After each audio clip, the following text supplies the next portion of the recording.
Rodel, balita. Puno ng kalmot at wakwak ang tiyan. Maaring isang mabangis na hayop ang umatake sa kanya. Walang nakakakilala sa biktima? Wala ho. Mukhang hindi taga rito ang biktima. Wala din hong CCTV sa area. Hindi pangkaraniwan ang kasong ito. Aba, teka lang madam. Bawal yan.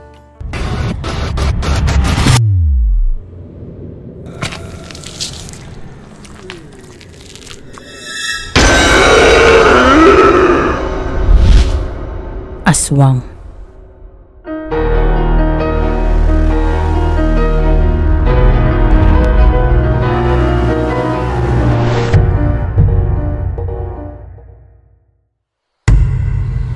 Honey, wait for me.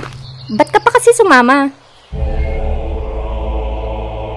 Magandang araw, Marites. May kasama ka pala. Asawa ko ho.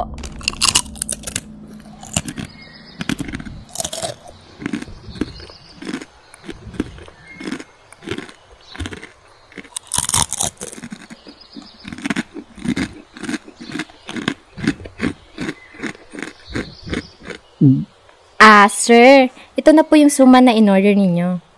Salamat. Bueno, tutal, nandito na rin lang kayo. Ay iniimbitahan ko kayo sa aking resort. Meron tayong event mamayang gabi. At higit sa lahat, mayroon tayong kaunting salo-salo. May mga araw talaga na nakakatamad. Gusto mo lang magpahinga, kumain, at walang nangungulit sa'yo at tinatawag kang Manong.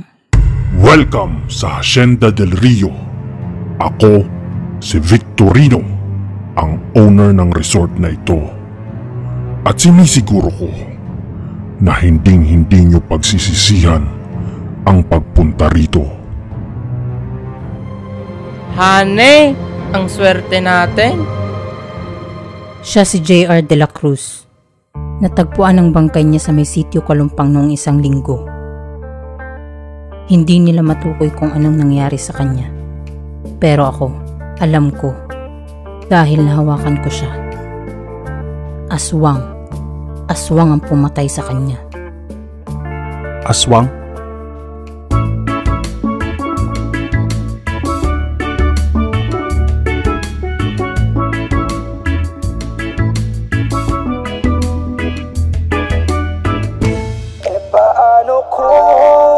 Siguraduhin niyong masaya ang mga bisita natin.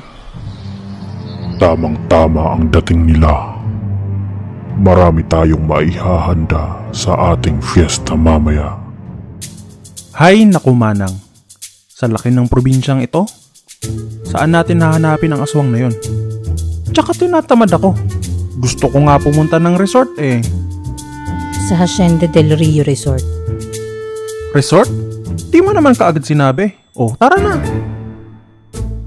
Bantayan niyong mabuti ang ating bihag. Siya ang maalamat na si Tata Sebio. Kinatatakutan ng mga aswang. Siya ang magiging espesyal nating handa mamayang kapistahan.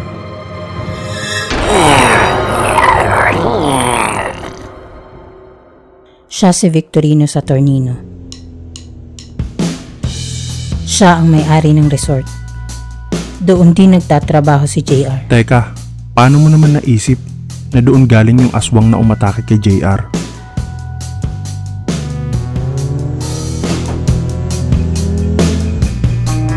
Dahil tauhan ni Victorino sila Enteng at ang mga nakaharap nating aswang.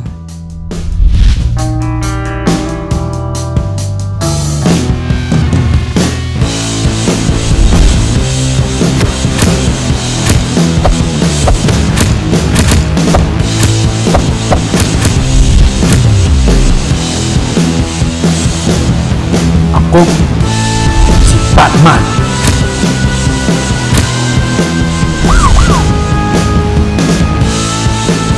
Pinuno, nahuli ng mga pulis si sila Enteng at ang iba nyo pang tauhan. Wala akong pakialam sa mga bobo kong tauhan.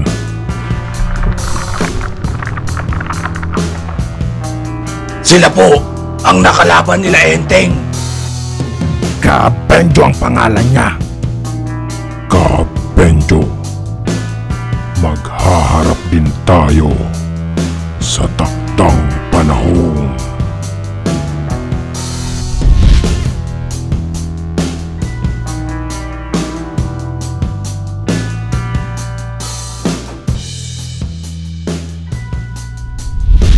Kung hindi tayo, sino ang poprotekta sa mga mamamayan laban sa mga aswang?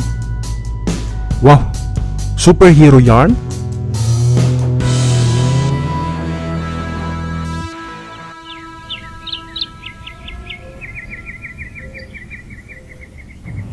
Pinuno, tila yata nakatitig kayo sa babae na yan. Marites. Marites ang pangalan niya. At nais kong maging katulad natin siya.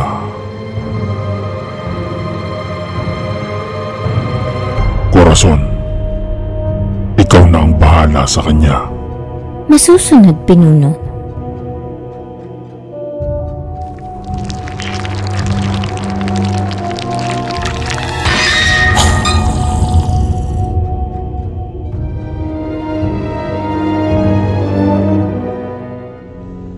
Itabi mo muna saglit. Matagal ka pa? Hoy! Marites ka talaga? Kanina pa kita hinahanap, nandyan ka lang pala. Bakit ba? Hoy! Kalbo, kung makatitig ka. Ano, palag ka?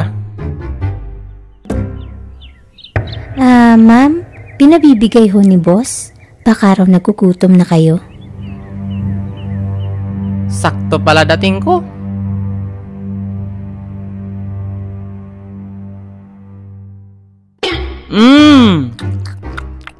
My God, timawa ka talaga. Honey!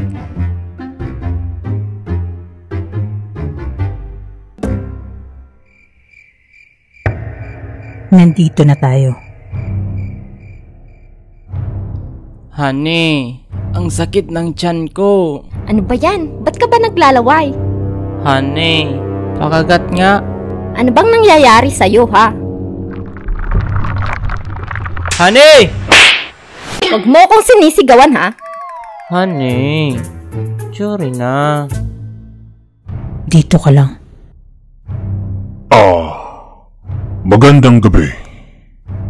Nais ko sanang magpasalamat sa inyong lahat. Dahil dito nyo napiling magbakasyon.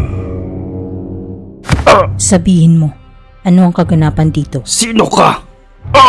Marahil ay nagtataka kayo kung anong ganap. Sagutin mo ang tanong ko. Kilala mo ba si JR? JR. Tinanggihan niyang maging kagaya namin. Kaya yun ang sinapit niya. Ang totoo niyan ay ngayon ang aming kapistahan.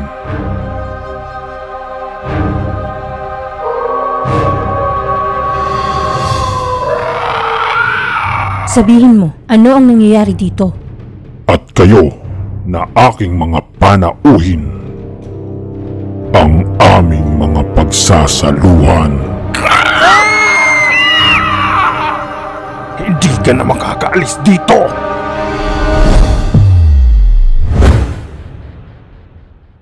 Utot mo, Blue.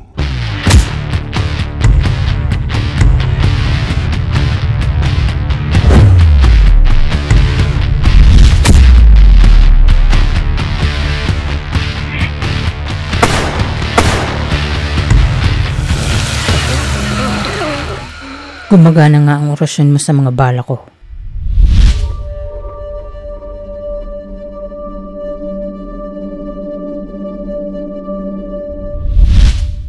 Di atay. 2 bawang lang dala ko.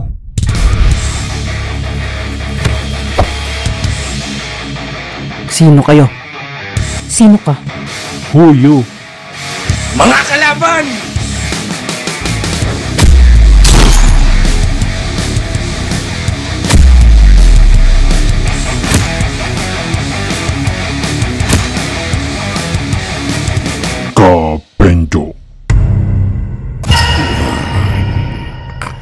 Paring Benjo! Chikoy? Aswang. Hoy, kalbo! Kanina ka pa. Gusto mo kainin kita? Ha? Hoy, Chikoy! Paring Benjo, tulungan mo ako. Ginawa nila akong aswang. Ang dumi-dumi ko. Mamaya na kayo mag-usap. Mamamatay tayo.